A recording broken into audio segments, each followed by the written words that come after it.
Earlier this year, the governor set out to present 25 awards, separate from the State Honours and the Gibraltar Awards, to recognise the contribution of individuals to our community. Two of these have been awarded to Lionel Culatto and Mr Langdon, both well known in Gibraltar for their work over the decades. One of our campaigns was the saving of Town Range, or the stopping redevelopments there. And I was an active member of the Art Society, and we thought it was a good idea to join forces, the Art Society and the Conservation Society, making use of an existing derelict building. We cleared the building of abandonment.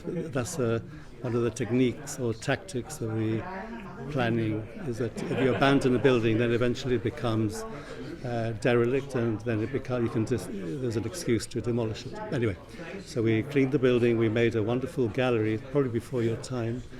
This was in Town Range, we used to call the old bakery. Mr Culatto and Mr Langdon have been campaigning and working to protect our heritage for decades. But they feel that despite the passing of time and all their hard work, attitudes have not changed much. Since we came back from England after university and studying, what we tried to do was create an awareness in Gibraltar for our fantastic and unique heritage. And I think we've done that, at least among the people, not among successive governments, because they still don't care. They pretend to care, but all politicians pretend. But in the end, they don't actually do anything, or they do the opposite.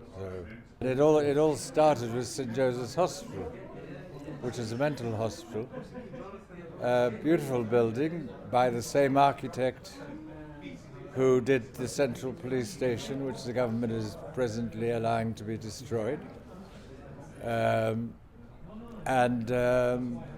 They decided to demolish the hospital because of all the suffering that the mental patients had had in the hospital. That was the reason, yeah, that's right. I mean, that's the reason to knock down a building. And they say that although many people are using words such as sustainability, preservation and heritage, they feel their true meaning is not fully understood.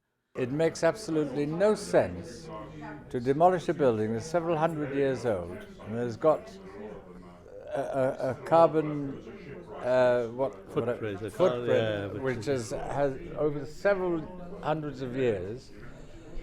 You knock it down, you have to take all that material away. In itself is a high carbon.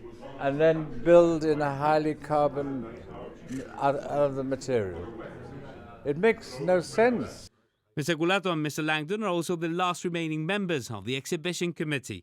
They have also recently donated their entire records for the period 1979 to 1984 to the government archivist.